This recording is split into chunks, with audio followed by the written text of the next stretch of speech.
नमस्कार, मी प्रभाकर लोंढे, खडतर प्रवास वर्तमानपत्राचा तथा खडतर प्रवास यूट्यूब चॅनलचा मुख्य संपादक।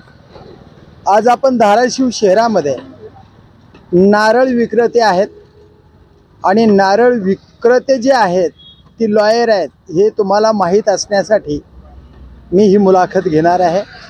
आज आईवडिलाच्या हाताखाली शिकल्या सवरलेला एखादा मुलगा तांब्या उचलून देत नाही, पण हे लॉयर असणारं नेतृत्व 1978चा व्यवसाय, यांच्या आजोबानं चालू केलेला व्यवसाय, तो व्यवसाय किती पिढ्यापर्यंत आला आहे आणि आज हे लॉयर असणाऱ्या एका तरुणाच्या हातात तो व्यवसाय येऊन ठेपला गेला आहे। नेमकं हा व्यवसाय कसा केला, किती या ठिकाणी व्यापारी घडले गेले, किती लोकांना न्याय मिळाला हे आपण जाणून घेणार आहोत त्यांच्याकडून। देवीदास चांदणे हे आजोबा होते त्यांचे, आणि ही कितवी पिढी आहे वकील साहेबाला विचारूया। वकील साहेब बोला। नमस्कार, मी सुनील संभाजी चांदणे। हा व्यवसाय आमच्या आजोबापासून सुरू आहे। सुरुवातीला त्यांनी फळ विकायचा व्यवसाय चालू केला, नंतर मग त्यांनी तो वारसा वडिलांकडे आला, वडिलांकडून नंतर माझ्याकडे आला आणि मी व्यवसाय अखंडपणे असंच चालू ठेवण्याचा एक ध्येय घेतलेला आहे। तुम्ही हा व्यवसाय आजोबांनी कोणत्या सालामध्ये चालू केला होता? 1977-78। 1978चा व्यवसाय आहे। हो बघा, 1978 आणि 280 हे 20, 22 आणि हे 25, म्हणजे 22 आणि 25 जवळजवळ 47 वर्ष हा व्यवसाय आहे। हो, 47 वर्षामध्ये किती लोक घडवले आजोबाने व्यापारी म्हणून? भरपूर घडवले। जवळपास त्यांचं काही मोजमाप नाही, 100च्या वर व्यापारी घडवले गेले। असं काही जण व्यापारी पुण्याला गेले, काही जण मुंबईला गेलेत।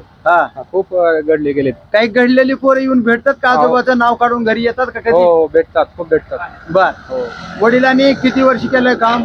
वडिलांनी नंतर तो वारसा वडिलांनी घेतला, नंतर वडिलांनी बस स्टँडवर 1994ला चालू केलं। बस स्टँडवर, रस्त्यावर? बस स्टँड, आणि त्यांनी 2018 पर्यंत चालू ठेवला। बर, आणि नंतर मी हा नारळाचा व्यवसाय 2008 पासून चालू केला। तुम्ही लॉ कधी पास झालात? मी 2014ला पास झालो। 2014ला? हो। तुम्हाला लॉ केलेला वकिलीचा व्यवसाय, तुम्ही तिकडे वळला नाहीत पण व्यापाराकडे वळलात, आणि लॉयर डिग्री तर आहे, पण ह्या व्यवसायामध्ये काय रस आहे तुम्हाला? आपल्या जो पूर्वजांनी जो आपला व्यापार निवडला गेला, त्यांनी या व्यापारासाठी किती कष्ट घेतलेले आहेत ते त्यांना माहित आहे। आणि आता एखादा व्यवसाय नवीन चालू करायचा म्हणलं तर त्याला खूप कठीण संकट येतात, हे आपल्याला म्हणजे घरीच मार्गदर्शन लाभले असं समजायचं, आणि आपण हा वारसा पुढे चालू ठेवायचा असं ठरवलेलं आहे।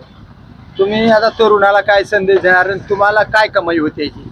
आता मी असं तरुणांना संदेश देणार की त्यांनी नोकरी धंद्याकडे न वळता उद्योग क्षेत्रात त्यांनी चालू करावा। उद्योगाकडे वळणं गरजेचं आहे। नोकरीकडे का वळू नये? नोकरी कसं आहे माहिती आहे का, हा व्यवसाय आपला स्वतःचा व्यवसाय आहे। स्वतःचा व्यवसाय असल्यामुळे प्रॉफिट लॉस समजतो लगेच। पण नोकरीकडे का नको, काय कारण आहे? माझ्या हिशोबाने तर नको बघा सर। म्हणजे नोकर भरती आज 15 वर्ष 11 वर्षे नरेंद्र मोदींनी नोकर भरती करून प्रत्येक वर्षाला 2 कोटी तरुणांना रोजगार देतो म्हणले, पण नरेंद्र मोदीने फसवी घोषणा केली आणि तरुणांना न्याय मिळाला नाही। हे 10-10, 20-20 वर्षे नोकरीच्या आशेपोटी तरुणांना न्याय न मिळाल्यामुळे अजूनही तरुणांचे लग्न होत नाहीत आणि व्यवसाय बी करीत नाहीत आणि नोकरी बी नाही। सरकारला काय सांगा? खरी गोष्ट आहे। आता माझं सरकारला हेच सांगणं आहे, जे आश्वासन देऊ शकत नाहीत त्यांनी आपलं काही बोलू पण नाही, म्हणजे आश्वासन पूर्ण करू शकत नाहीत त्यांनी काय बोलू नये। आज तरुण जे आहेत धाराशिव जिल्ह्यातले खासदार, आमदार आणि इथल्या राज्यकर्त्याला तुम्ही काय सांगा? त्यांना हेच सांगायचा उद्देश आहे की आपल्या गावाकडे, जिल्ह्याकडे लक्ष द्या। याच्यातून तुम्हाला किती कमाई? आता किती भाऊ आहे तुम्ही इथं? आम्ही तर 4 जण भाऊ आहोत। वडील बी सोबतीला असतात? किती मिळतात पैसे याच्यातून? आता याच्यामध्ये कसं आहे माहिती आहे का, आम्ही हा नारळ आणतो कर्नाटक, केरळ मधून आणतो। तिथून नारळ आणायचा आणि इथं येऊन विकायचा, ह्याच्यामध्ये आम्हाला एक 4-5 रुपये मार्जिन मिळतं बरं. पर पीस पाठीमागे. बरं 4-5 रुपये एका नारळाच्या पाठीमागे. किती नारळ खपतात हे? दिवसाला एक 400-500 नारळ विकतात. 4-500 नारळ. हो. म्हणजे तुमच्यावर विश्वास आहे लोकांचा. हो आहे. तुमचं नाव काय म्हणलं? सुनील संभाजी चांदणे. तर हे सुनील संभाजी चांदणे आहेत. धाराशिवामध्ये डॉक्टर बाबासाहेब आंबेडकरांच्या चौकाच्या म्हणजे चौकातच हा व्यवसाय चालू आहे. बघा, हे व्यवसाय 47 वर्षापासून आहे. एवढा विश्वास संपादन केला आहे की एक वेळेस या तुम्ही पण इथं नारळाचं पाणी पिण्यासाठी, नारळ खाण्यासाठी, नारळ पार्सल घेऊन जाण्यासाठी अवश्य या. हे इमानदार नेतृत्व, लॉयर आहे. नोकरीच्या शोधात राहण्यापेक्षा तात्काळ व्यवसायाला लागून आपल्या आईवडिलांना, आपल्या कुटुंबाला सांभाळण्याची जबाबदारी तात्काळ स्वीकारा.